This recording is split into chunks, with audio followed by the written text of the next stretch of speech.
Did you hear they broke up? He stood me up. Are you hitting on me? Today you'll learn 16 phrasal verbs you can use every day to talk about relationships, dating, and love. Welcome back to JForrest English. Of course, I'm Jennifer. Now let's get started. Remember I asked, are you hitting on me? Let's start with this phrasal verb, to hit on someone.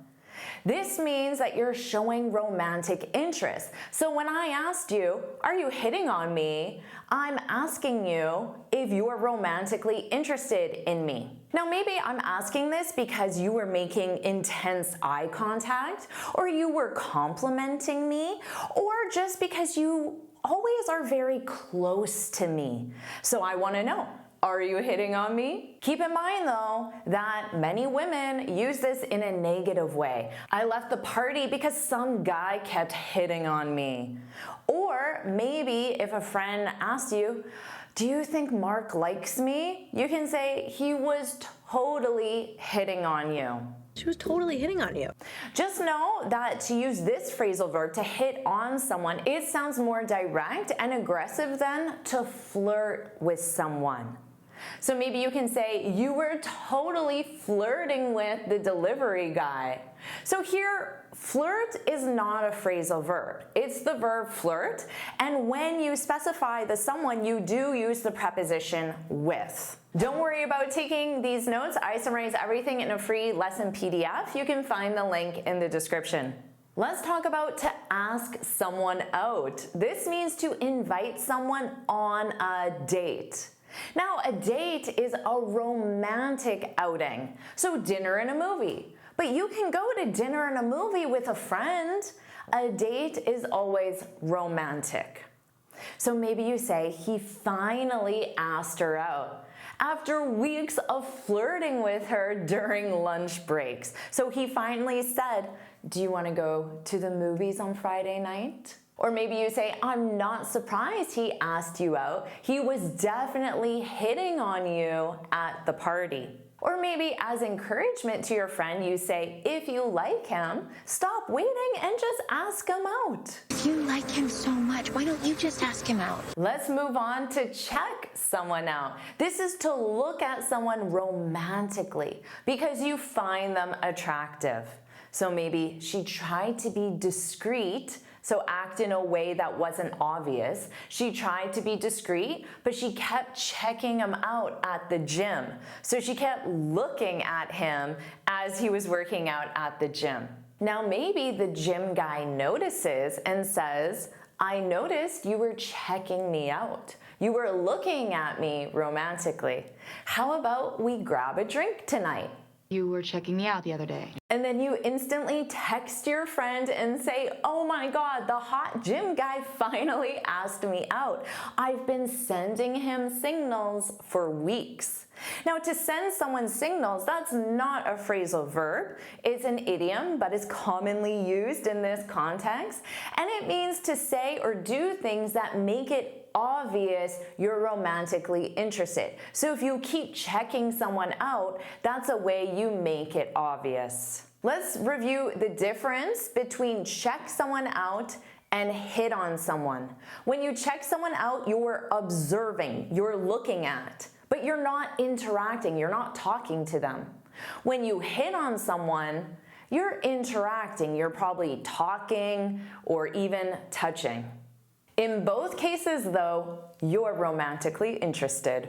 Now let's talk about to set someone up with someone.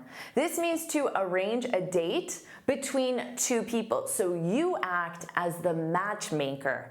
You might say, my friend set me up with her coworker, and we actually hit it off.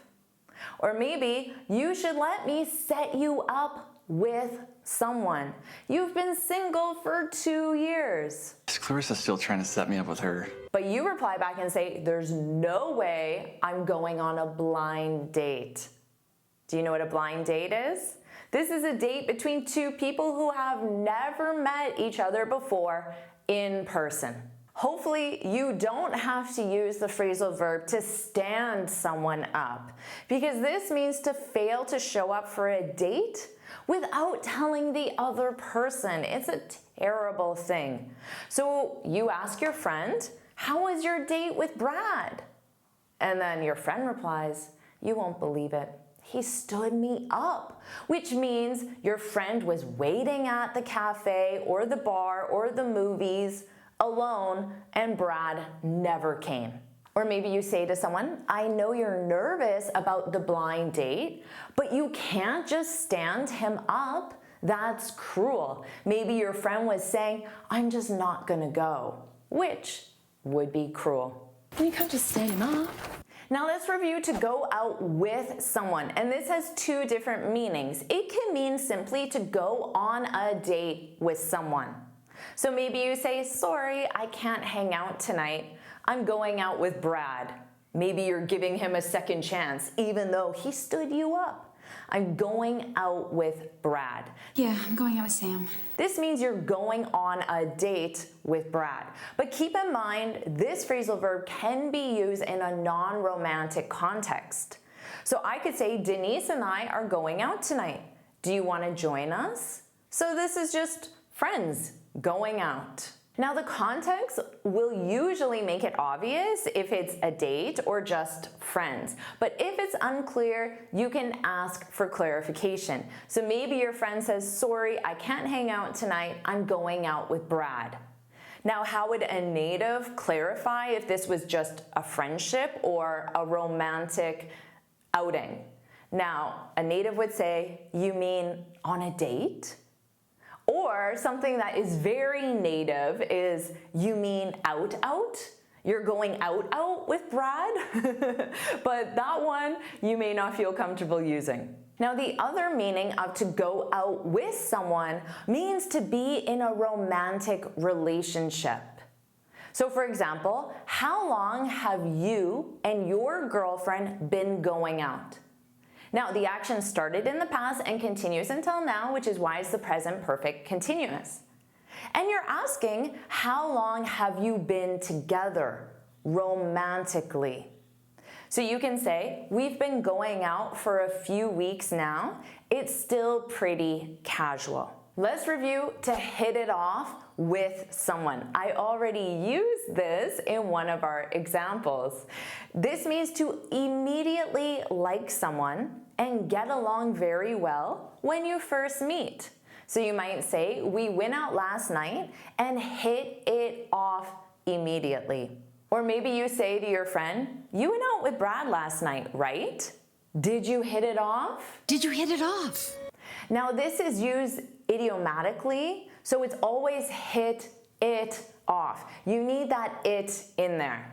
This can also be used in a non-romantic context. The new manager and I hit it off immediately. Let's review to fall for someone. If you fall for someone, this means you start developing strong romantic feelings for that person. So you might say, "We started going out a few weeks ago, and I think I'm already falling for him," which means you feel very strong emotions for that person, maybe even love.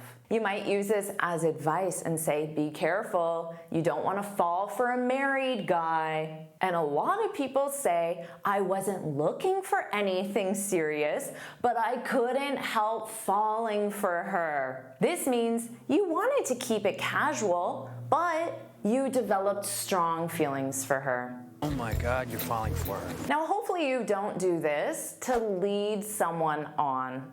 This is to make someone believe you're romantically interested when you're not.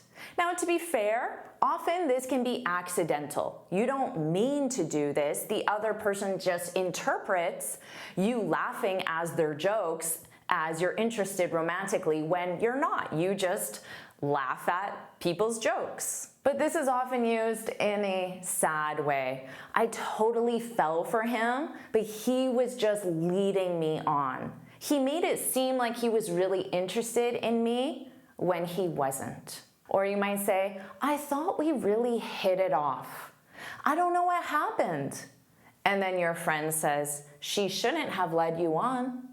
So notice that irregular past. lead, led, led. Let's review to break up with someone. This means to end a romantic relationship. So not a friendship, a romantic relationship. So maybe you run into a friend you haven't seen in a long time and you know their girlfriend is Vanessa. So you say, "How's Vanessa doing?" But then your friend says, "Actually, we broke up." Actually, we broke up. So you can reply and say, "Oh, I'm so sorry to hear that." Or you might confide in another friend, "I think Sarah's going to break up with me. She hasn't been returning my texts." Let's review the sentence structure. Sarah broke up with Dan. Notice this is in the past simple. This means Sarah ended the relationship. It was her decision. Dan broke up with Sarah. So Dan ended the relationship. Now you could also say Dan and Sarah broke up.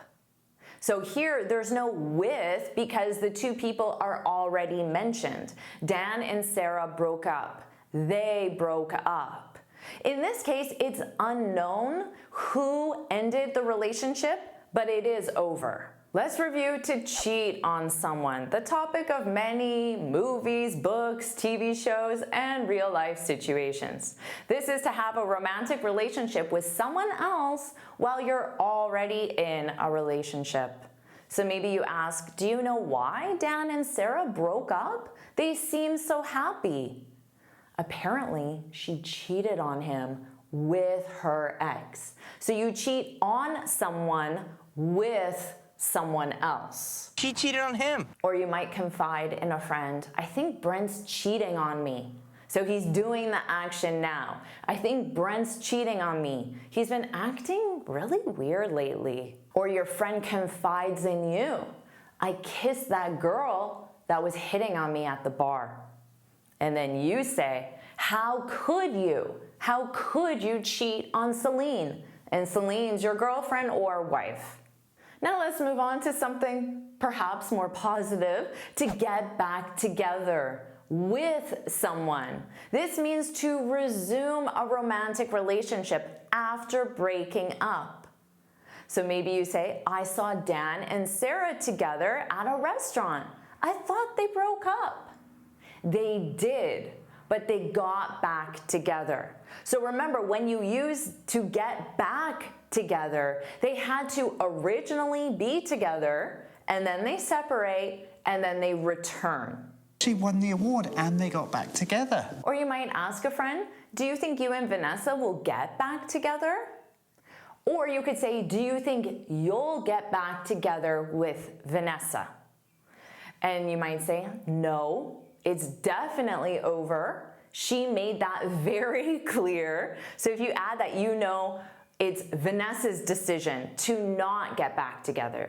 Or you might say, "Actually, she texted me last week, so who knows? Maybe we will get back together." Now, if you break up and don't get back together, you'll use this phrasal verb to get over someone. This means to recover emotionally after a breakup. So you might say, "It took her months to get over Dan after they broke up." You'll get over her. Or maybe you say, "I thought I was over him, but seeing him again made me realize I still have feelings for him. So I still like him or even love him." Now notice I use two different structures. To be over, this means you've recovered. You don't have emotional feelings for that person. To get over, you're recovering. You're in the process of ending those feelings. A similar phrasal verb is to move on. You move on from someone or something. This also means to emotionally recover and start focusing on a new relationship or life situation. So to get over simply means stop thinking about that person. But to move on means stop thinking about that person and start thinking about someone else, or start a new hobby, or start traveling, or whatever you want. You could say, "It's been 2 years since Denise left," which means she ended the relationship. You need to move on. You need to move on. Or you could say, you need to move on from Denise, because you move on from someone or something. You need to move on from Denise. It's been 2 years. You need to move on, eh? But you could say, I know, but I'm not over her yet, which means you still have strong feelings for Denise. Let's review to settle down. This is a positive phrasal verb, perhaps, depending on your goals. This means to start living a stable life, often by committing to a long-term relationship. So you might say, after years of dating, he finally decided to settle down, which means he's going to commit to one woman. Maybe they will buy a house, maybe they will have kids and a dog, and he will have a steady job, and that is his comfortable, quiet life. Now, some people may not want what I just described. So that person can say, I'm sorry, I really love spending time with you, but I'm not ready to settle down yet. I'm not ready to live that quiet, comfortable life. But I'm not ready to settle down yet, Mom. Now, maybe the person asks, are you breaking up with me? And they say, no, I'm not breaking up with you, no, but I don't want to lead you on. I don't want you to think that us spending time together is going to end in a marriage proposal. So now you have many phrasal verbs you can use, some positive, many sound more negative, but hey, that's life, relationships, love, it's a messy business. And you will see and hear all of these phrasal verbs on TV, movies, books, and in everyday life. Do you want me to keep helping you with phrasal verbs? If you do, put yes, yes, yes, yes, yes, yes, put yes, yes, yes in the comments. And of course, make sure you like this lesson, share it with your friends, and subscribe so you're notified every time I post a new lesson. And you can get this free speaking guide where I share 6 tips on how to speak English fluently and confidently. You can click here to download it or look for the link in the description. And here's another lesson I know you'll love. Watch it now.